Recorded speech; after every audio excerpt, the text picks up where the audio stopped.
Welcome to the Film Illiterates podcast, your home for uninformed, unfiltered, ill-advised movie talk. I'm your host, Joe Campbell, and joining me today, as always, are Alex Patton. Hello. And Nathan Stone.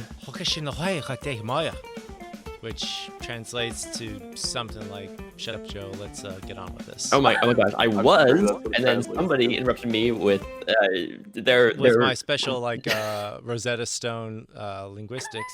Exactly. Your Google Translate Japanese. Actually, I don't even know if that was really Japanese. I think it was just gibberish. Today is our next Pick a Flick episode, where one of us on the team chooses a movie for all three of us to review. This week it was Alex's turn, and he chose the anime Jin-Roh, the Wolf-Brigade. Yep. And so we'll be talking about that in the second half of the episode. But before we get into that, let's talk about what we've all been watching on our own recently. So, Alex, since it's your Pick a Flick this week, what have you been watching, reading, listening, whatever you're doing out there these days? Okay, for watching, we got the new season of anime started up, so I've been trying to keep up on a few series. I started the sequel to Yuru Camp, or Laid Back Camp, called Room Camp. The previous series, Laid Back Camp, is one of my favorites. It's probably the most comfy anime that you can really watch. It's about a bunch of high school girls who go camping, and it's super sweet and relaxing and fun. So I was excited for the kind of sequel to it. And it seems its first episode's good. It's a lot shorter, whereas Yuru Camp was the full 20-minute episodes. This one's just a few minutes long. So would have loved to have more, but I'll take what I can get as far as this goes. The other one I was watching is called Asteroid in Love. Seems pretty nice so far. It's about a couple high school girls who they had once met while out camping, and then years later they meet again as they join the a Earth Sciences Club, and it's kind of about their just kind of reconnecting, and really the main focus is they want to discover an asteroid or a star, discover one of those and name it after one of the characters. It's just sweet, light. It's actually pretty funny too. It's got a good bit of humor. A few of the characters are really good. The other one I've been watching is called Somali and the Forest Spirit. This one's a little harder, or a little bit different. It's about a forest spirit who finds a young human girl in the forest, and he kind of gets stuck with taking care of her. And in the world that they live in, it's a world where humans and monsters had previously coexisted, but after time, the humans became, what would that be, speciesist, I guess you could say. And the two kind of factions ended up warring, with the monsters winning. And because of that, there aren't really much humans anymore. Or if they are, they're, like I said, hidden away, so you can't really find them. And so it's mostly about the forest spirit taking care of the little girl and trying to get her back to the humans, all while sort of protecting her and hiding her identity as a human. Yeah, like I said, it's good. The characters are really cool. It's part of what seems like is going to be a main theme of the series. Is the forest spirits apparently normally emotionless. They literally just can't feel emotion. And I think one of the kind of recurring themes of the series is going to be how the little girl kind of slowly starts invoking emotion and whatnot from the spirit as he's trying to take care of her and essentially just be a father for her. So it's essentially from what little I've seen of Mandalorian, it's the anime version of The Mandalorian and Baby Yoda. Yeah, that's actually what I was going to comment on. Is it sounds like it's kind of like the reversal of what we've seen in The Mandalorian. Gollum is the automaton protector of this baby human, right? Like the Somali is what her name is? Yes, that's her name. And the animation looks really great too. It's really pretty. So I'm stoked about it. But excited to see more. But as far as anime goes, that's all I've been watching. Still playing more Destiny. There's a there's a new thing going on right now. Actually, there's a puzzle that the community is trying to solve. And Bungie is known for kind of like having like secrets and puzzles and like different little explorable things and whatnot. But as far as Destiny goes, this has been one of their biggest puzzles. The previous one being called Niobe Labs, which was actually about a year ago this time that it was released. And this one, don't really have a name for it because it was kind of just a surprise drop. Like all of a sudden, this past Wednesday, I think it was found, and people have just been people have been working on this 24/7 since it was released, literally working in shifts. What they're trying to do is create this huge jigsaw puzzle. But the thing is, they aren't given like the pieces to just put it all together. They literally have to take screenshots from a point in the game in like this special mission that was released. Take the information from the screenshots, translate that information into possible jigsaw puzzle pieces, and then put the puzzle together. They've been working at this for like nearly 3 days now, and I think there were maybe, last I checked, maybe like I think they got a pretty big discovery recently, so 60-70% done. But it's cool to watch this kind of stuff just because there's a huge community like response to it, and everyone's getting together to pull screenshots and share the information and work on this massive like spreadsheet that they had going. I think I was watching one streaming last night. He was talking about they had like 1,400 different lines in their spreadsheet. So they're literally pulling thousands of screenshots and like bits of information all over just to try to make this thing. So you said 1,400 like spreadsheet lines just for screenshots. Wow. Mm-hmm. I don't know how extensive these scavenger hunts get, but that's a lot of time just to look through screenshots. Yeah, I think this is the longest one so far. Like I mentioned, the previous one, Niobe Labs, I think that one took about, I want to say maybe it was like somewhere like 30 plus hours or so. Whereas this one, yeah, it's gone on like nearly about 3 days now. I mean, is there usually a deadline for these, or do they put like a time limit? No, it's just you figure it out when you figure it out. Oh, okay, so it's basically almost like Ready Player One in a way, where it's like if you guys crack the code, great. Otherwise, it'll be 10 years from now. Yeah, I mean, essentially, yeah, that's literally what it is. With Niobe Labs as well, Bungie didn't give out the development studio didn't give out any hints, and so I hope it's the same for this one. Just like if nobody figures it out, it'd be one of those like cool mysteries that just remains in Destiny's history forever.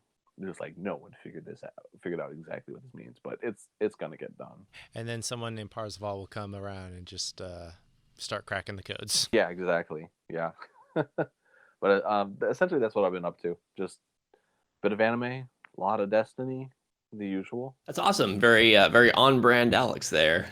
Mm-hmm. Mm-hmm. Of course. Maybe you should go watch a movie. Watch a movie. Go watch one. Well, anime are movies. I mean, some animes are movies. No, it has to be a movie. Come on, just go to a theater again. No, get out of your element, man. Go see Doolittle. I hear that's great. No, I don't want it. No, I mean I remember as a kid I liked the original one. Oh, the Eddie Murphy one. Eddie Murphy one, yeah, that one was kind of, I mean I liked Eddie Murphy. But... That's not the original. What do you mean by the old one? Yeah, you're talking about Rex Harrison, man. I know. Let's get old school. Okay, the first one I saw then. That's the original to me. I mean, it's a reboot of a reboot, so in a way, yeah, I guess. Referring to the Eddie Murphy Dr. Dolittle as the original Dr. Dolittle. Get out of here. Hey, that's classic Eddie Murphy. I don't know what you're talking about, guys. All right, Nate. What have you been up to lately? All right. Well, to get prepared for this talk about, a classic anime movie, I decided to actually catch on a little bit of anime myself. So I had the chance of seeing the new anime film by Makoto Shinaki, called Weathering with You. The summer of his high school freshman year, Hodaka runs away from his remote island home to Tokyo and quickly finds himself pushed into his financial and personal limits.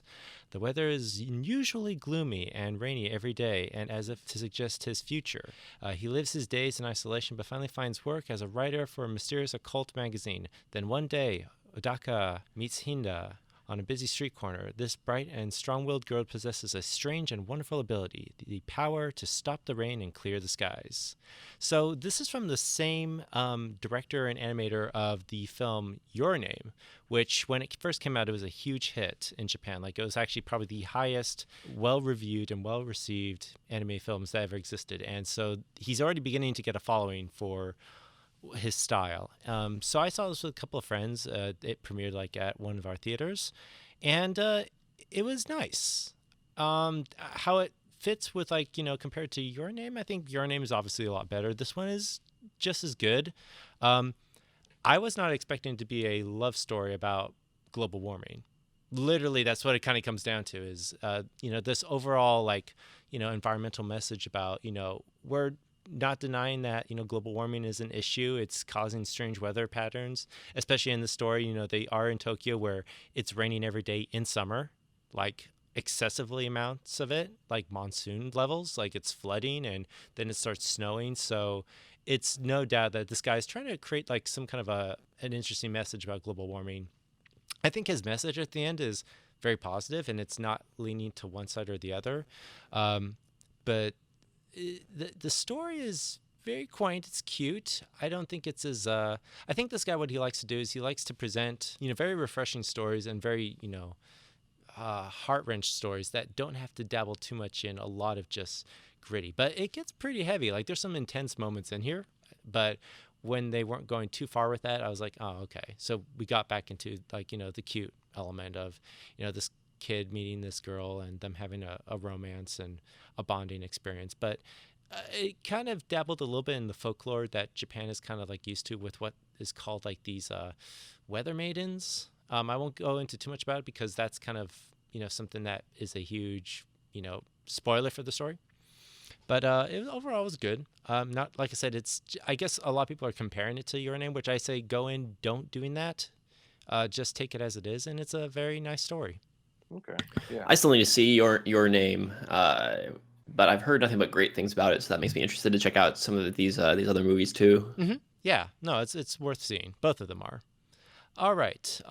So the other movie I ended up seeing was one that's getting talked about a lot right now, especially with award season, is Sam Mendes's war epic 1917. During World War I, 2 British soldiers, Lance Corporal Schofield and Lance Corporal Blake, receive seemingly impossible orders. In a race against time, they must cross over into enemy territory to deliver a message that could potentially save 6,000 of their fellow comrades, including Blake's own brother. I'm going to just say this right now, guys. Holy shit, this movie. No, I'm serious. Yeah. Okay, I completely spaced and forgot that this was trying to capture the whole seamless one take for a war epic, and holy cow, does it work. I mean, you got Roger Deakins, right? Yeah, no, and I think his whole idea of like, oh, I want to do this all in one take seamlessly and actually construct it around that was his idea, because hot damn, this was intense. Like, for the first 20 minutes, I'm holding my breath until something happens. And honestly, I think this is just a sheer just cinematic experience and a true work of genius from just both Sam Mendes and Roger Deakins, as well as everyone on this project. This is, I'm going to say this, guys, right now, I think this is going to start competing with Saving Private Ryan as far as like one of the best war epic films to ever come out in the past century. This is definitely taking everything we've seen in the past 100 years, as far as like everything from All Quiet on the Western Front to Saving Private Ryan to Dunkirk, all those elements from a technical as well as storytelling aspect, putting them into one movie and just executing to its full potential. I didn't expect it to be this good, and I can see why if it sweeps the awards this year, I think it fully deserves it.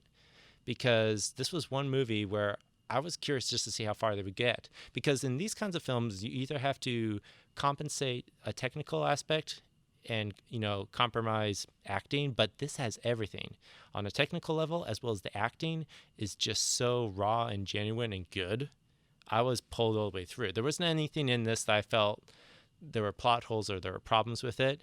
And both of the actors that we're following, they're not big name actors, and I think that brings something very interesting to it. Just seeing these two young lads witness all of this and them experience it and seeing their real reactions to this. If anyone has not seen this yet, please go to your local theater, buy a ticket, and enjoy the next 2 hours of seeing something that you will probably not see again, or maybe you will see again, because this might set the bar now for every war epic from here on out. It's like every film might try to capture the intensity and the suspense that this movie did. I've been meaning to check this one out, especially since all the buzz around it I've heard has been nothing but good, and I can imagine that the one-shot look really adds to the intensity of each scene. So I've been planning on going to go see it, but I'll be honest, Underwater is also in theaters, and I really want to go see that too. Oh, so no. I mean, both are going to probably be good, but I think if anything, 1917, Joe, I think is before the Oscars show up. Give it a chance, because this is one where I held my breath for a good half hour of the movie, and I wasn't expecting it.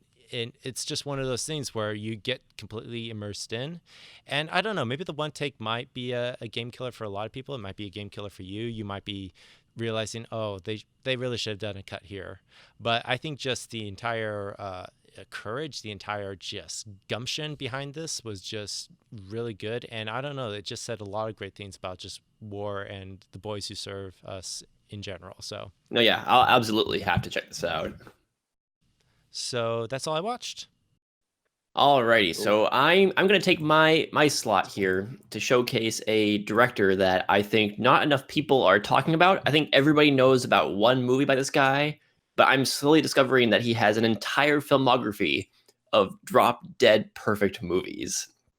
And so I'm going to talk about 3 movies that I watched this week from director Lam Nai Choi, who's the director of Ricky-O, The Story of Ricky. Like everybody knows Ricky-O. This is one of the best cult movies of all time. One of the most over-the-top, wonderful, super violent movies ever made. But this guy has a whole backlog of movies that just nobody knows about. Or if they do, it's just a very niche, kind of like a cult thing. So the first one I'm going to talk about here is called The Seventh Curse from 1986. A young heroic cop in the jungle of Thailand attempts to rescue a beautiful girl from being sacrificed to the worm tribe she belongs to. As a result, the cop is damned with 7 blood curses, which burst through his leg periodically. When the 7th bursts, he will die. But Betsy, the beauty he saved, stops the curse with an antidote that lasts only 1 year. So, on the advice of Wisely, played by Chow Yun-fat, he heads back to Thailand to find a permanent cure. Action ensues as the cop and cohorts battle the evil sorcerer of the worm tribe, a hideous bloodthirsty baby-like creature, and Old Ancestor, a skeleton with glowing blue eyes that transforms into a monster that is a cross between Rodan and the alien from Alien. So hold on, you said so the 7 deadly sins come out of his leg? There is, so it's called 7 curses, and once every 24 hours, basically a part of his leg explodes. Just a part. Yeah. It's like it's almost like an explosion of blood out of like a section of his leg. And one happens every 24 hours, and once the 7th explosion hits, it's gonna kill him. So what does he do with like hobbling on one leg or a peg leg that he makes out? No, he's okay. He's okay. It's just it's an explosion of blood, and he's like, all right, I can walk this off. Yeah. This movie is incredible. It's basically if Indiana Jones, it's Indiana Jones and the Temple of Doom. If Indiana Jones was Rambo. Oh gosh, okay, I'm liking this. You sold me already. Where do I get this movie? You can watch this on Amazon Prime right now. I'm gonna go right there right now. I'm probably gonna be. That's what I'll probably be doing for the rest of this review is just watching that movie. I would not blame you if you did, because this movie's great. So this movie, it isn't like Ricky-O in that Ricky-O was kind of this comic book movie with a lot of super violence. This guy in prison. This is like a straight up fantasy adventure action horror movie with these characters kind of traveling through this jungle. They find this ancient temple, all these kind of things.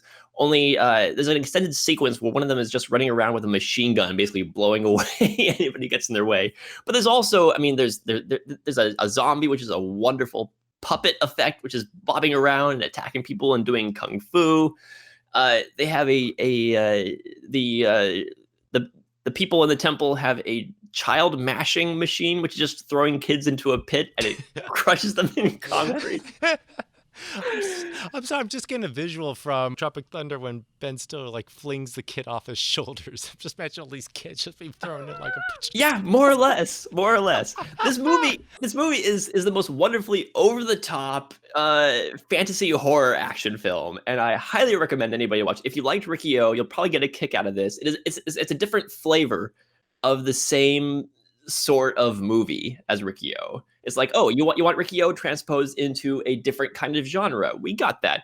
And apparently this is based on a book series. So I would not be surprised, unfortunately. This guy tends to base a lot of these movies on like mangas or books that he finds. Yeah.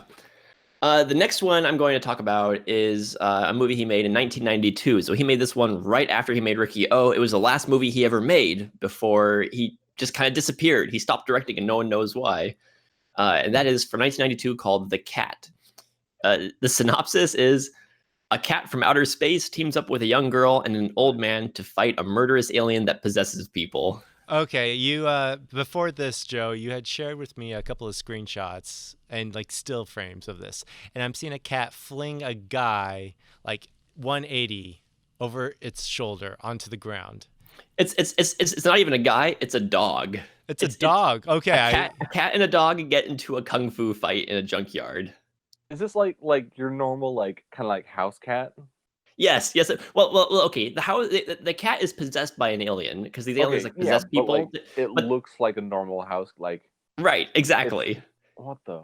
And for most of the movie, it is just like a normal cat walking around, unless they need to do crazy stuff, in which case it's a puppet. What? and the dog it fights is just like a normal dog. It's not an alien possessed dog or anything like that. It's just a normal dog that's been sent to help find the cat. But this movie is okay. So if the Seventh Curse was Temple of Doom with Rambo in it, the cat is like Terminator 2 by way of the Blob mixed with The Thing, like John Carpenter's The Thing. Because the whole point of this movie is that they're the cat and the girl, who's also an alien, are trying to get back to their planet the whole movie, and they're being chased by other aliens which also possess people that are trying to stop them.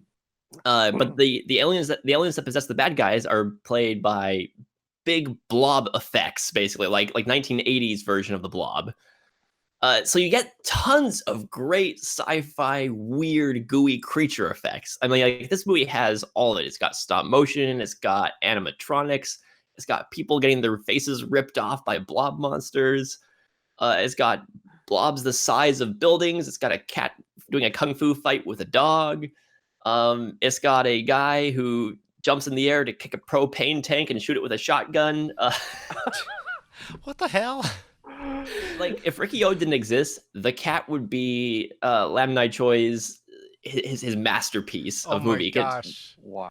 Can you imagine that being on your resume? It's like, what is the greatest thing you've ever directed? Well, I did this thing called The Cat. Maybe this movie is just such a joy to watch because it also has a lot of that 80s gore effects with like skeletons being thrown around. At one point, there's a corpse in the sewer. It gets possessed and it's just running around. Holy shit. This movie is much more difficult to find than The Seventh Curse. But if you can find it, I highly recommend it because it is a blast. The Seventh Curse is more like fantasy. The Cat is more like bizarro science fiction. And that's just kind of this guy's brand in general, is over the top spectacle and a blend of different kinds of effects. And there's just such an energy to his movies. I saw someone mention something about one of his movies where he said that the effects aren't great, but they're shot with such enthusiasm that it doesn't matter. That's how I feel about all of his stuff, is that it doesn't matter how goofy the effects look. he's shooting the hell out of them and running with it, and it makes it so much fun. I mean, at the end of the day, that's what it is. It's like, if I get you laughing or cheering or grossed out, that's what I was achieving with this. So as cheap or as goofy as it is, let's go with it. Yeah. And then the last one I'm going to talk about is kind of another flavor of Lam Nai Choi's called Peacock King from 1988. Peacock King, brief synopsis: coerced by the evil witch Raga, Asura, the Hell Virgin, attempts to unlock the 4 earth holes that lead to the gates of hell. Together, Raga aims to control the earth. However, 2 monks skillful in magical powers set off on a journey to the cities to obstruct Ashura from unlocking the gates and stop Raga. Otherwise, not only will control of the earth be at stake, but the king of hell will resurrect and darkness will overcome the world. This is basically his fantasy epic. This is set in the 80s, and this one is, I mean, the closest thing I can think of is something like Lord of the Rings, but that's a very bad comparison because it's not like Lord of the Rings. It's basically it's an epic journey where these characters are trying to stop a big evil thing from happening, trying to stop the big evil guy from coming. And the whole movie, and there's little adventures here and there. They have to go from one point, point A to B to C.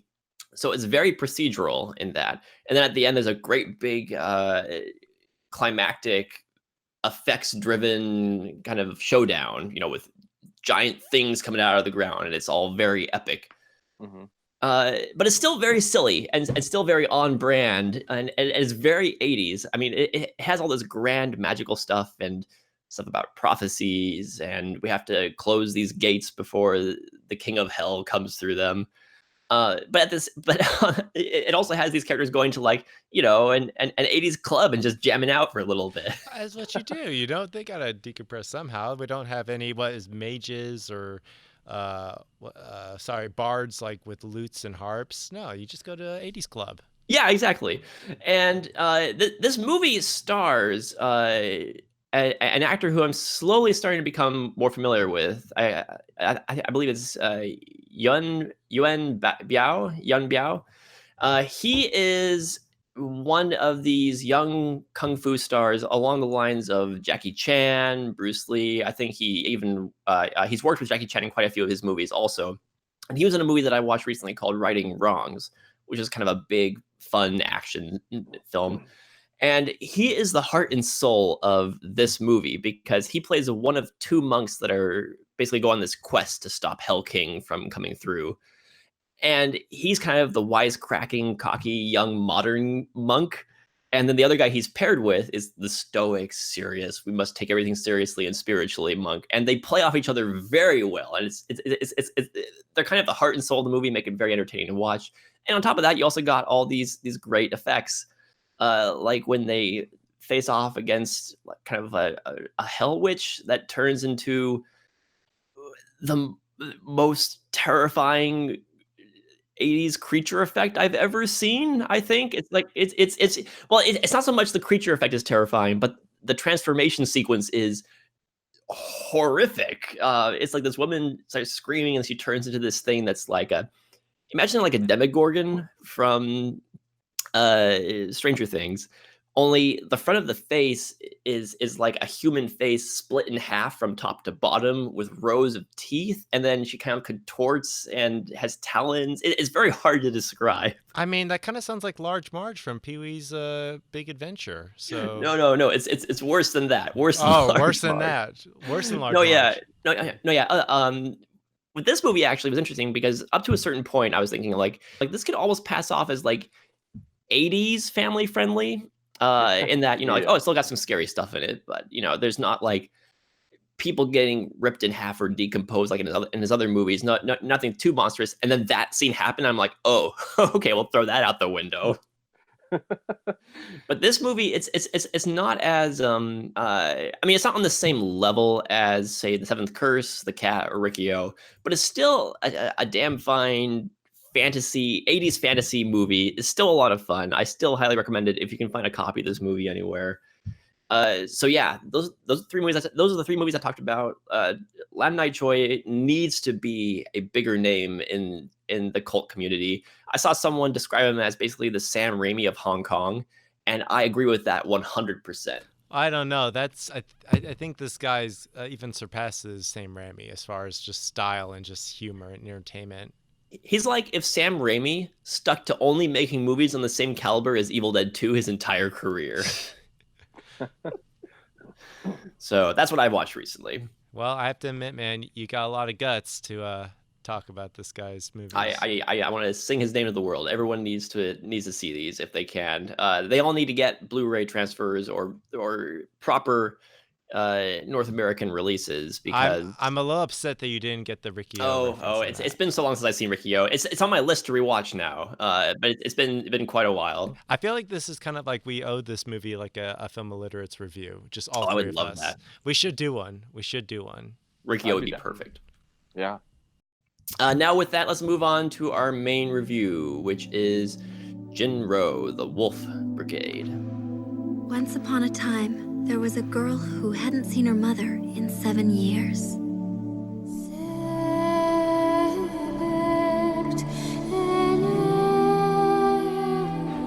In the woods, on her way to her mother, she met a wolf. The wolf asked her whether she'd be taking the path of pins or the path of needles. When the girl said that she was going to take the path of pins, the wolf hurried off down the path of needles and ate up the little girl's mother. So, what happened to the girl who took the path of pins to go home? Tales of beasts getting involved with humans always end on a bad note.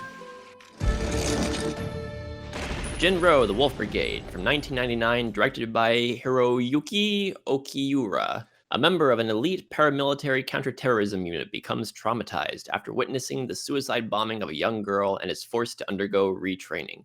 However, unbeknownst to him, he becomes a key player in a dispute between rival police divisions as he finds himself increasingly involved with the sister of the girl he saw die. So this is an anime from 1999. Alex, you picked this movie for us for your pick a flick. Yeah. Tell us more. Tell us why. How you came into this decision. Well, it was one I've wanted to see for a little while now. I had heard about it a while back and seen screenshots and pictures of it. I think one of the reasons why I kind of wanted to pick it was it didn't seem like it was that talked about. Compared to other anime movies, kind of at the time, Ghost in the Shell was released just a few years before, or even modern, going into more modern stuff. It seemed like it was overlooked, but well respected by the people who knew about it. So I wanted to check it out and see if it kind of lived up to a bit of the very small hype that there was about it. Honestly, one of the reasons why I actually chose this as well was I saw a clip of I think it was the Golden Globes. It was the director of Parasite talking about movies, and he was talking about if you can get past the 1 inch tall barrier of subtitles, there's a whole world of new movies to explore. And so that kind of actually I really liked that quote. I think that's really cool. I was paraphrasing it, but I thought that was great. As someone who's into anime, and I pretty much only watch subtitles and whatnot, don't really get into dubs. But I thought that was a really good quote, in that if you can just get past the subtitles, there's a whole bunch of great stuff to watch. And so that's what partially influenced me in picking Jin-Roh as well. Now, the kind of sad part about that is... I was going to actually say that as well. As much as I would have loved to try and find the actual Japanese dub version, we only were able to find the English dub. Yeah. Yeah, that's the sad part about it. But, one thing I was going to comment on that, Alex, is that, I also occasionally will watch animes that are still in their original Japanese dub and are subtitled. And I will say that there is something about just the language and its authentic, origin that just gives the film a certain flavor that, something that's dubbed in English cannot deliver. You get a better feel of what the movie is as a whole with that kind of sound. Well, this will be an interesting conversation because I did watch it in Japanese Oh, okay. titles. Speaking of getting out of your comfort zone, there we go. Yeah. So this I'm interested to see if anything changed in translation in our conversation. Yeah, I've heard that the English dub is actually pretty good. I kind of read up on about it. Yeah, It's decent. Like I as think far as dubs go, honestly. yeah, I mean, as far as dubs go, and I guess like I don't know when they actually did the more recent English dub, but I guess like the one thing I was kind of like finding in the English dub is that they were very stoic and very lethargic in their deliveries. Like there wasn't any energy and there wasn't any just character or just feeling in it. However, that's something I might actually comment on later, and it is that maybe that's exactly how the characters are supposed to be delivered, is just being these very apathetic, very lethargic, very just stoic characters who are just so desensitized by this world that they live in. So I guess in a way, even if it was dubbed in any other language, it probably would have been the same way. Yeah, I do To agree. avoid violating the new constitution, which placed severe restrictions on military activity by the self-defense forces, and to dissuade the local police authorities from forming a national police force, the government chose an alternate path. With its activities limited to the capital, a new paramilitary force was established under the direct command of the National Security Committee. This was the birth of the Capitol Police Organization. Highly mobile and heavily armed, the Capitol Police quickly expanded its power and declared itself the guardian of public order.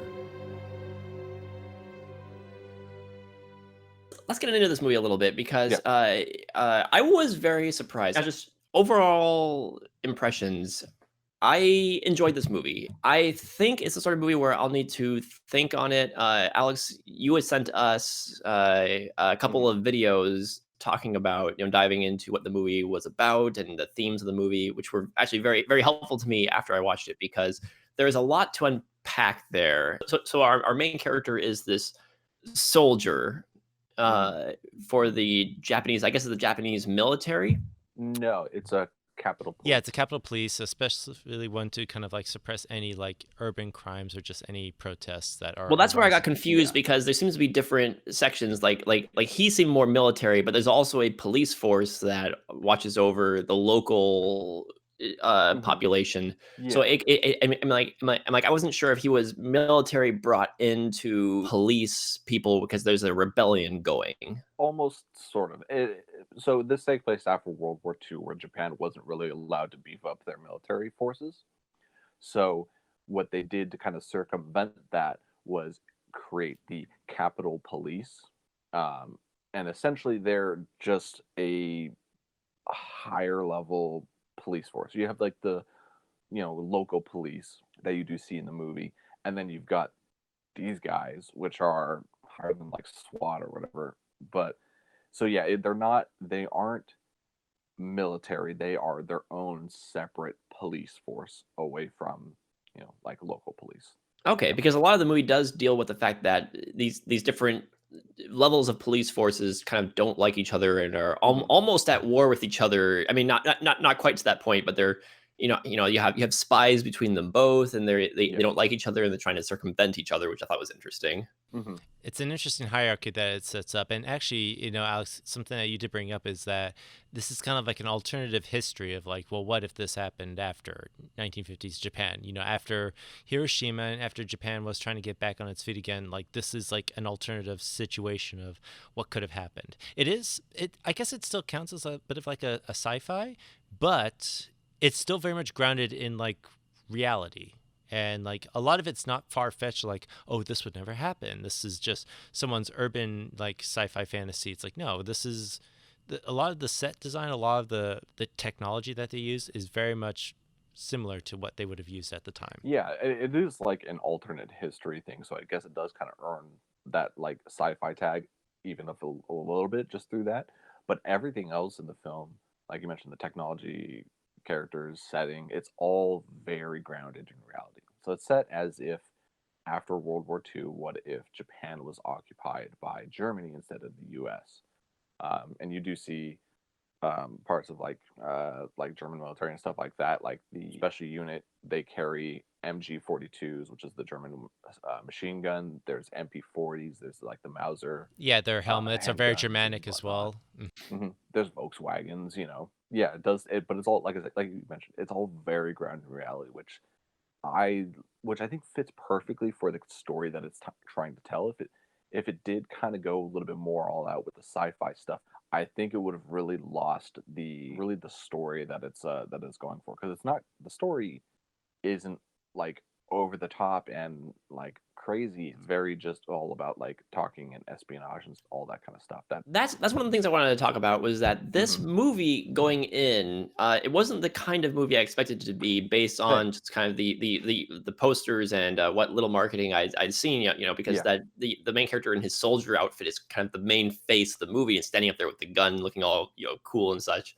But this movie is not about the sci-fi element. This was a very introspective movie. It's about characters changing what they're thinking. There's a lot of quiet conversations. There are many just kind of characters in rooms talking to each other. It's a sort of movie where I thought it was interesting that they picked it to be an anime, because you could almost just shoot this as a live action movie with very little budget as it is.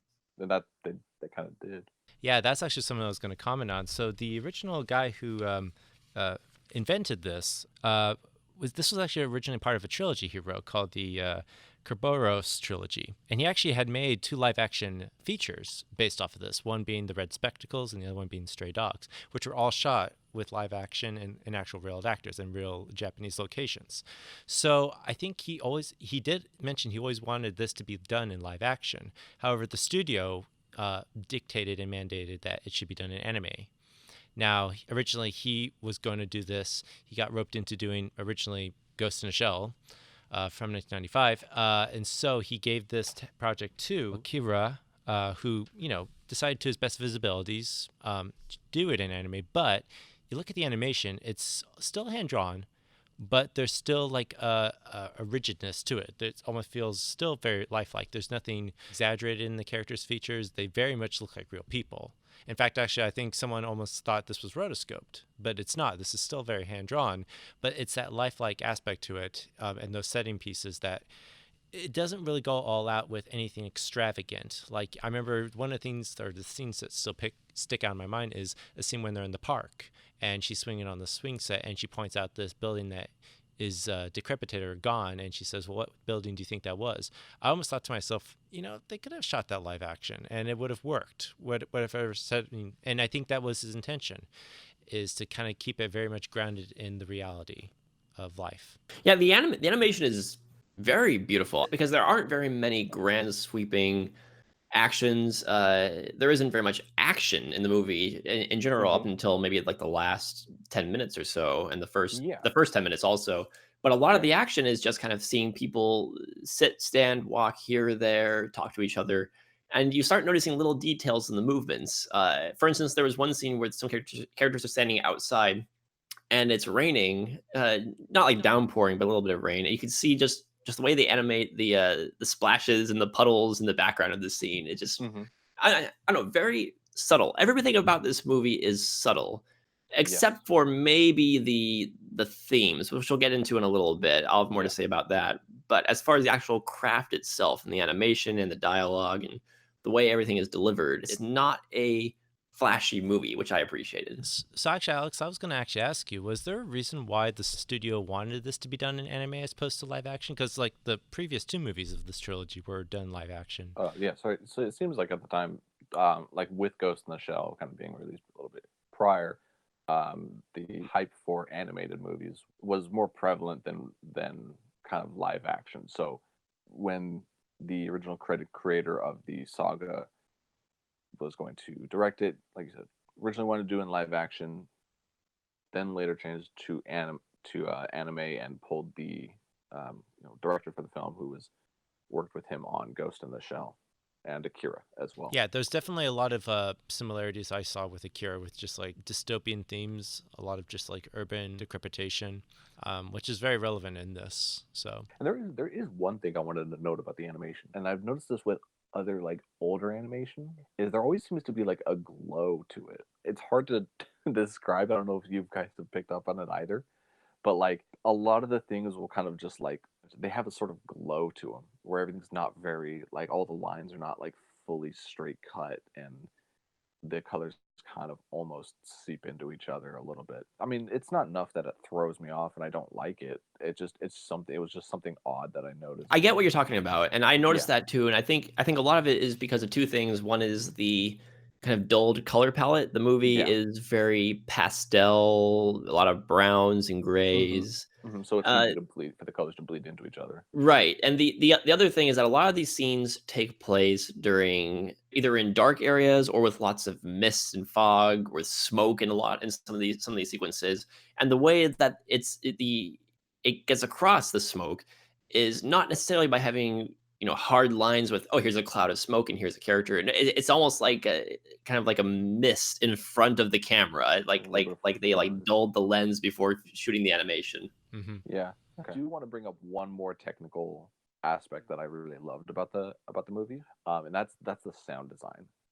Because oh boy, is the sound design nice. Yeah, like one of the things I was kind of like looking at with one of the reviews you had sent to us is that, in particular with like the special Capitol Police with their guns, like you listen to everything else, like, how, the bullets coming out of everyone's guns are so like sharp and crisp, whereas with them, they're very dull and just heavy, and they cause the most damage. And it's the most terrifying thing is when you see those soldiers with their red spectacles and you see them load those guns, you're just waiting to hear them unload those shells. And it's just, it's one of those dampening sounds that is very overpowering, and it's a kind of like a motif that comes back again and again and again, especially with the themes that it explores. Yeah, that was literally one of like my first notes that I took on the movie, was just the gunfire was so different, because you had the MP40s and the pistols and whatnot from everyone else in the movie, and like you mentioned, it's sharp, it's very kind of clearly defined. But then you have the shots from the sounds from the MGs that the special unit carries, and it's just this thick, heavy, beefy sound to it.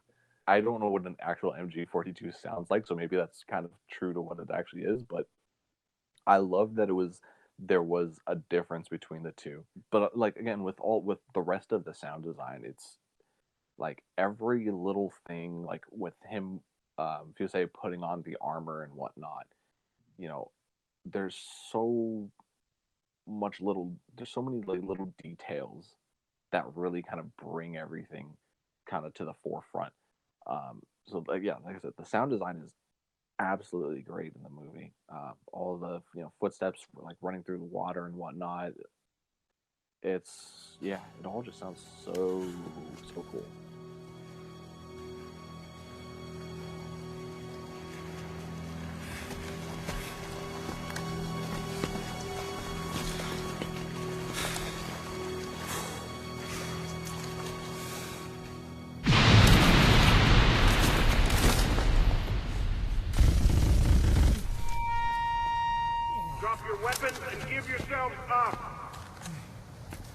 Should we get into spoilers and talk about the themes of this movie? Because I have some thoughts, and I want to hear your guys' thoughts on that.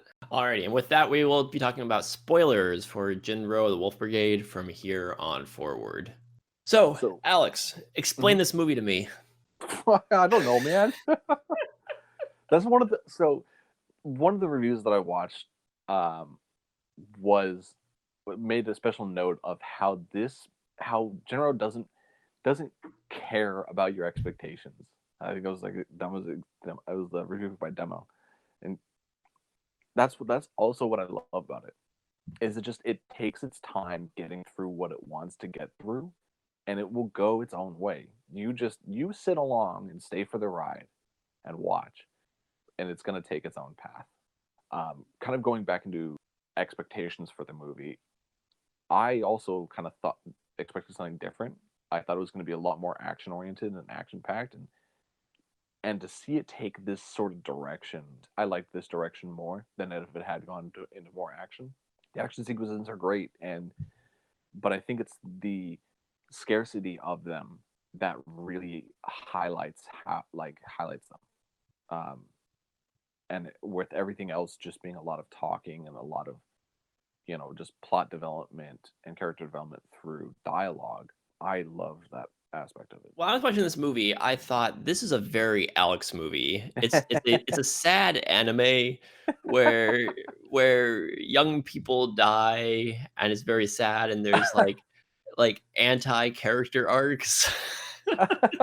Watching it, I'll be honest, for most of this movie, I was kind of on the fence about the movie because I liked the direction it took, but it almost felt a little too slow to me. Like I wasn't quite sure Fair. what it was driving at, and I was getting. I'll admit I was a little bit confused about the relationships between the different government factions and who was on what side and how they were playing each other.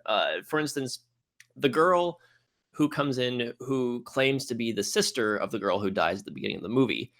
All of a sudden, you find out that no, wait, she is not actually the sister. She's playing him because they're Yeah. trying to set him up, and she's working for this other police force. But I was confused about her relationship to the police force, and was she just someone that they found, and was she Yeah. working with rebels? Because you have basically you have the rebels, you have this police force, and then you have the super police, and they're all kind of at odds with each other. And the rebels don't really play into the movie all that much, other than the very Yeah. beginning. So yeah, I mean, her like where she came from. Yeah, she was part of the like rebel terrorists that was captured. She was one of the Red Riding Hoods that would carry supplies and bombs as well, back and forth between the rebel forces. So she was captured and kind of conscripted to aid the local kind of police force, I believe it was. And then she was given the direction to essentially trick Fusei into Manipulate him. yeah, exactly, yeah. So I mean that's kind of where she came from. I wasn't too concerned as much with the I guess politics and rivalry between the police forces. The movie kind of did lose me a little bit at times. As far as like I also was kind of like a bit confused as to where this was actually heading. Who was playing who, and Yeah. what kind of a focus we're actually getting. Yeah. I for a while I was just kind of mostly in the dark about like where are we actually going with not only this like relationship with between Fusei and Kei, but like what's going on with higher ups of the police forces and kind of how that all plays into Fusei and Kei as well. Once upon a time, there was a little girl who hadn't seen her mother in 7 years. She was forced to dress in iron clothes and was told, when you wear out those clothes, I'm sure you'll be able to go back to your mother. The girl rubbed her clothes on the wall, trying desperately to tear them. When they had finally been torn, she got some milk and bread, as well as a little cheese and butter, and set out for her mother's house. In the woods, she met a wolf, who asked her what she was carrying. So I'm going to drop my 2 cents into this. The big thing I got from this, listening to what you guys have talked about, what several other reviewers have discussed about this movie, the big thing I got about this is, what are people and governments willing to do just to maintain control? You take a look at the beginning, where we have this opening montage of how the Capitol Police first came into being, why they were brought in. And you're showing them in this very totalitarian light, how they are just oppressing people. There is no free will anymore. There's no free government. There's no citizenship. It's like you do what the government says. And then immediately after that, we go into the protests, and we're seeing the protesters acting out in violence against the police. The police aren't doing anything. They're just, trying to maintain some kind of a barrier in case anything should happen. But these protesters are throwing firebombs at them, nitroglycerin. And I think someone had made this comment that on both ends, no one is completely blameless and for the way things are. And I see that in how the relationships happen in this. Everyone is trying to maintain control of how things are panning out, even if that means other people are playing each other, using each other, switching sides. they're all doing this for the sake of having some kind of control.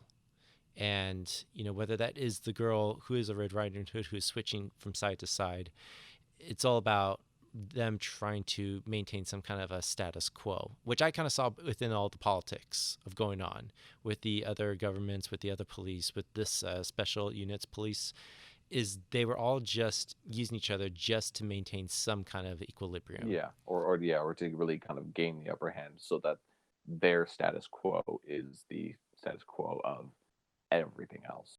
Yeah, and maybe this was all part of the game that they were playing just to, oppress any kind of uprising, any kind of anarchy that might have resulted from the protests that would have happened in the 1950s. And maybe that was the reason why the director decided to tell this kind of a story in this kind of a trilogy, is to show this is what could have happened for, Japan to maintain control the way it did. It could have been worse. It could have been like this. Maybe it would have been better. Who knows? But this kind of almost leads into the parallels that this makes with a certain fairy tale that keeps being brought up all the time, Red Riding Hood. But not specifically the Red Riding Hood that everyone else knows, but the Grimm's fairy tale version of it, which I thought was interesting because the way it starts off is the girl's narrating it. And I didn't even realize in the original story, Red Riding Hood starts off in a suit or in clothes made of iron, and that once she grows out of it, then she can return to her mother. Yeah. And it's so funny that this is kind of also reflective of Fusei, who feels like a man trapped in iron, who wants to find something human about himself again, tries to find some kind of escape, only to kind of as we find out in the story of Red Riding Hood, that she gets tricked by the wolf and gets eaten up again. So it's almost like she starts off as a prisoner, finds some chance of escape, but then comes back as a prisoner. It's almost kind of like no matter what you do, you're going to end up in the same shell that you first started in. Yeah, and that was an interesting point that one of the videos I sent talked about, is Fusei is not portrayed throughout the entire movie as Red Riding Hood. That kind of shifts and changes throughout on who's kind of the victim and who's playing who and whatnot. And this almost kind of plays into our expectations going into the movie. We expect someone's going to play the victim, someone's going to play the villain, someone's going to be the oppressor, the predator who is oppressing someone, and someone's going to be someone who's helpless. But as we kind of see, it kept switching around. He seemed to start off as a predator, then became a victim, only to decide at the very end to become the predator, just to maintain some kind of a balance. And it almost is saying that maybe that was something kind of going in. I had this expectation, like someone is going to have to be the villain in this, but there is no person who puts on that role. Everyone is switching their roles. Everyone's doing different things for themselves, for the government. And I guess that is something that breaks the mold of what we expect in movies, is no one's completely one thing. Everybody is playing different hats. And at the end of the day, maybe no one is the villain, no one is the predator, no one is the victim. Maybe we're all just being people and we're all just playing our chips right now. Yeah. Well, that's kind of the heart and soul of the movie. And that's what I found most interesting, was that connection to Red Riding Hood. I'll admit it was a little bit on the nose for me. Oh yeah. Very. I mean, throughout the movie, they're quoting Little Red Riding Hood. As they're telling the story, they're cutting to parallel footage of the characters that they're kind of referring to in the Red Riding Hood story, but in the world of the movie. But I thought it was interesting how initially he's portrayed as the wolf. Very obviously, he's the scary guy in the mask, the way that he moves, and the young girl at the beginning is Little Red Riding Hood, and they even say oh, they're called Red Riding Hoods, and this is the Wolf Brigade, and so it's very it was very blunt and very, very obvious, but it was also kind of interesting because over the course of the movie, the narrative shifts to making him the Little Red Riding Hood character. So he starts off as the wolf, then he becomes the Little Red Riding Hood character, and you find out that this girl is trying to betray him. So she is the wolf that's hiding her true identity. But then it does this other switch at the very end, and that is where the movie kind of got me, because before then it was kind of okay, well, this is kind of interesting, but it's long, it's kind of aimless. I'm getting distracted by this political stuff that doesn't seem to matter. But then at the end, when you find out that actually he was the wolf the whole time. That's when it got really interesting to me, because we had been tricked into thinking that it was just the reverse throughout the whole movie. Yeah. That he was Red Riding Hood, she was the wolf, even though they look like the stereotypical wolf and Riding Hood switched, but then at the end of the movie, you find out that no, he was actually playing her the whole time to begin with, and the whole point of it was that he has no soul, but his whole job is to pretend that he does. And the question at the end of the movie is, does he actually have a soul? Because he seems to show remorse and doesn't want to kill her at the end of the movie like he's ordered to. He does anyway, but we're told that basically the human face he had put on was a facade the whole time. Mhm. And the whole question of the movie is, was that true? How much of his humanity does he actually have, or has he actually suppressed it, like we're told? And that's something that I think was kind of confusing with the perspective, because there are moments where we get into his head and he is traumatized by this, and we see images that kind of continuously haunt him. Yeah. And someone who's not riddled with guilt of what he did would not have these things. And so, Joe, you bring an interesting argument where he's like, was he completely soulless? Was he completely nonchalant about what he had done? Or did he have some kind of humanity or some kind of compassion for what he had done? And maybe that is the question that the director is asking all of us, is like, when we adopt these roles in society, to play a part in society, to actually function and keep things as they are we losing something? Can we retain something? I think he leaves it open-ended like that for that very reason. Because kind of going back to when we're seeing the parallels with Little Riding Hood being told throughout it, it does something very interesting where it doesn't just cut back to between Fusei and Kai. It cuts back to the people in the city. As she's explaining the story of Little Riding Hood, we see visuals of this city. We see visuals of people in either destitute situations and well-off situations as law enforcement. And it's almost like this allegory is being applied to them as well. And it's asking, have you guys lost any of your humanity? Are you all still holding on to something? I don't know. That's very long-winded, Yeah. but... No, it's good. Yeah.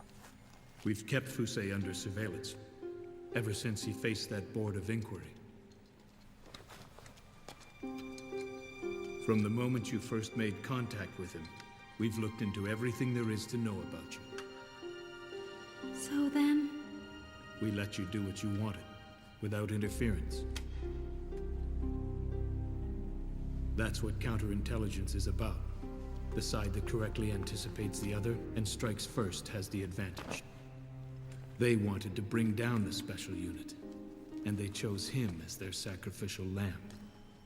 But they're the ones who have fallen into a trap. I think in the end, I'm not entirely sure what the movie is trying to say. I think the closest I can think of is that it tries to humanize both sides of any confrontation. I mean, there's very obvious Nazi symbolism in the helmets, the setting of the movie, just where what year it takes place in, and the fact that the main character is essentially a Nazi stand-in. And he is, at the core, at least, he thinks he's an evil person, and he thinks that he's doing these heartless things, and he's cut out his humanity. But the movie goes to great lengths to show us that that might not actually be the case. That as robotic and wolf-like as these people are, they're still human beings, and there's still someone battling good versus evil inside of them. That's the closest I think the movie comes, for myself at least, for any sort of meaningful message. But because it goes kind of back and forth between the wolf and the Red Riding Hood allegory, and it does get caught up in kind of this political stuff at some point, I'm not quite sure where I land on this movie theme wise, and I think it might take another couple of rewatches. I don't know when the next time I'll get around to this is, but I think I would need to watch another time or two before I could really settle down on what I think I get out of it, or what I think it's trying to say. I think Joe's just kind of bummed that there wasn't actually any werewolves in this. There were no actual werewolves. Me knowing nothing about this movie, I thought there was going to be werewolves going in. No, he was constantly tweeting us or just like messaging us like, there's still no werewolves. I'm this much, still 0 stars. Yeah, for some reason, going into the movie, I think because I knew absolutely nothing about it going in, except for just the poster and the name, I thought, oh, it's probably about werewolf soldiers.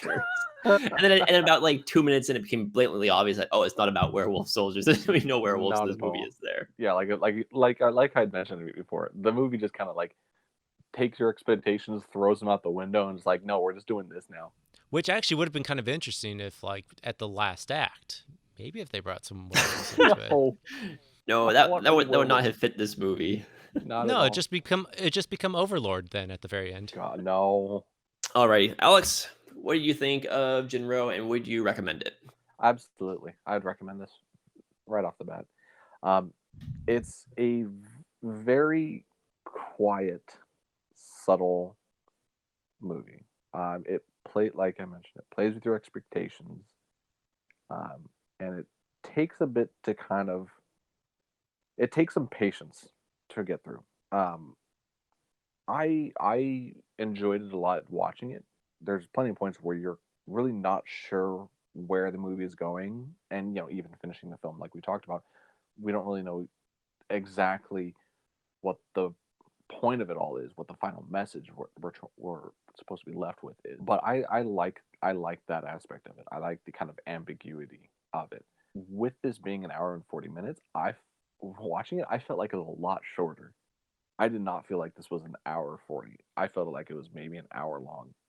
I think it was just I was just so engrossed in everything that was going on. The dialogue's great. The English dub is fine. By the way, I will go back and I'm gonna watch the subtitled version. But the English dub is not a bad option if you absolutely hate subtitles. I would absolutely recommend this. The story's fascinating. The characters are great, incredible. The soundtrack is also very good, as is the sound design. So yeah, there's so much about the movie to really get into and really like about it. Whether or not you're okay with it taking its time and really exploring the themes and character development slowly will kind of dictate how, kind of what you really get out of the movie. If you did want something that's more action packed, if you did want something that was more fast paced, this might not be the option for you. But if you are interested in something that's mostly dialogue and mostly slowly paced and thorough in what it's getting into, this is really something for you. Then it's a really nice hidden surprise. Nate? All right. So as much as I was like, commenting about this movie and saying, there's some good stuff about it, I'm kind of on the fence, maybe a bit more on the naysay kind of side, because I don't know. I think going into this, I feel like for what this was setting up, for the premise it was going with, it had a lot of opportunity to do something very bold. I keep thinking about the guy who wrote this. He was able to do Ghost in a Shell, which is a fantastic piece of animation as well. But that one there's something about its visuals, something about its story, even just like its narrative, that sticks with you. Whereas for me, for this one, unless it was like, if you say in the Capitol Police uniform, there wasn't a whole lot that stood out. And I think that's the thing with animation is like, if you're going to, decide to go in the animation direction, you better have a visual or just something that's bold and makes a lasting impression. And for me, I guess there wasn't that one scene, even in the opening, I didn't feel like there was that one scene that left a lasting impression. And maybe that's what I was hoping for, for what this is wrestling with. And the fact that it's part of a bigger trilogy, I think I would be much more interested to see all three movies, one after the other, and see how they flow into each other, and see if they all hold up that way. But for this, I think it relies so much on exposition, and I think I almost kind of wish it didn't. Like, there's a lot of scenes where they're really just trying to set up the politics and this whole, war game that's going on, and I almost feel like it shouldn't have. It should have kind of, like, as you said, let the characters be characters.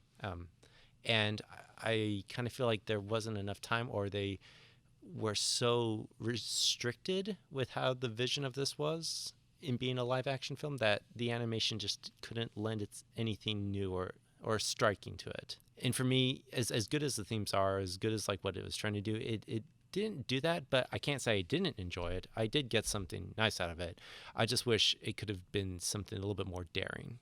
Yeah, I enjoyed this movie. I think How much I enjoyed it I would need to rewatch it. I'm not entirely sure what it was trying to say, but I like that it was a quiet, introspective movie. I like that it was a movie about characters grappling with moral dilemmas. It wasn't what I expected, but it also has some has a couple of moments of well done action in it too. But don't go into this expecting an action oriented movie. So yes, I would recommend this. As long as you know going in that it's not going to be some like what was that one with the Titans? That anime with the Titans? Oh, Attack on Gundam? Titan? No, Attack it's on Gundam. Titan. That's what I'm thinking of. Oh, or Attack on Titan. Yes. Yeah. So it's not something like Attack on Titan. It's not something like Full Metal Alchemist. It is a character study. Mhm. Just my own thoughts on it. I'm not quite sure where I land on it right now. But I enjoyed it, and I enjoyed what it was going for, and maybe it has the possibility of jumping up in my esteem in the future. So that will end our episode of the Film Illiterates podcast today. You can find us on filmilliterates.com, youtube.com/filmilliterates. Alex, where can people find you? Yeah, so I'm on. You can watch a bunch of our old episodes of Film Illiterates, as well as a recent one we did on the Lighthouse, and our year-end list episodes that we did. As for me specifically, you can find me on Twitter at Alex D. Patton. You can find me on Rate Your Music if you're interested in what albums I'm listening to under Half Scrim. Same goes for Letterboxd and my anime list as well. Nate? You can find me here on Film Illiterates with these guys doing podcasts and videos. I am also on Instagram at Nathan_Stone_films. You can also just follow me on Letterboxd. I'm going to get back on that again and just catch up on letting these guys know what I thought about recent movies we saw. But yeah, that's where you can find me. And you can find me at twitter.com/filmilliterates and on letterboxd.com. My username is film_illiterate, where you can catch up on everything I'm watching up to now. I've seen little synopsises and little capsule reviews. Next episode, we'll be talking about the Oscars, or should I say, not talking about the Oscars. It's our second annual Oscars grab bag episode, where we'll be talking about a whole bunch of fun movie-related topics grabbed out of a bag. Yeah, so we'll talk about other animes that Alex would recommend to us. Exactly. We talk about everything movie-related except for the Oscars next episode. So keep a lookout for that. And again, all of our episodes can be found on filmilliterates.com and youtube.com/filmilliterates. Keep watching movies and keep it easy.